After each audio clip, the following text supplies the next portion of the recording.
ঈদুল ফিতর মানে আনন্দ, নতুন পোশাক আর পারিবারিক মিলন মেলা। কিন্তু গাজার বাস্তবতায় সেই চিত্র প্রায় অনুপস্থিত। খান ইউনিসে মাথার উপর ভাঙা কংক্রিটের বাজারে ভিড় করেছেন বাসিন্দারা। ইসরায়েলি হামলায় বিধ্বস্ত অবকাঠামোর মাঝেই চলছে ঈদের কেনাকাটা।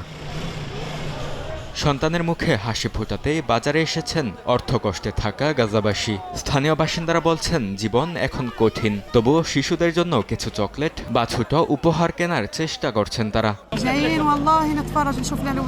আমরা এসেছি বাচ্চাদের জন্য কি কেনা যায় তা দেখতে, তাদের জন্য কিছু নেয়ার চেষ্টা করছি। আনন্দ এখন শুধু ছোটদের জন্যই। আল্লাহ যা দেন তা দিয়েই আমরা শিশুদের জন্য কিছু কিনি। আমরা আশা করি আল্লাহ আমাদের কষ্ট লাঘব করবেন আর আমরা আবার রাফাতে ফিরতে পারবো। মানুষের কাছে কোনো টাকা নেই, অথচ টাকার খুব প্রয়োজন। আপনারা যেমন জানেন, পরিস্থিতি খুবই খারাপ। জীবন এখন ভীষণ কঠিন ও বেদনাদায়ক। তবুও মানুষ শুধু তাদের সন্তানদের মুখে হাসি ফোটাতেই এখানে আসে। 1.5 যুগ ধরে ভালোবাসার নিড়ে এসিআই পিওর সল্ট।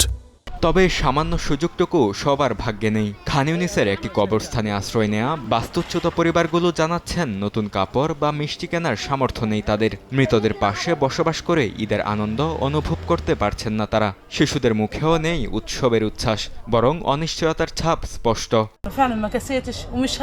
পরিস্থিতি খুবই কঠিন। এর মধ্যে আমরা রমজান বা ঈদের কোনো পরিবেশই অনুভব করতে পারছি না।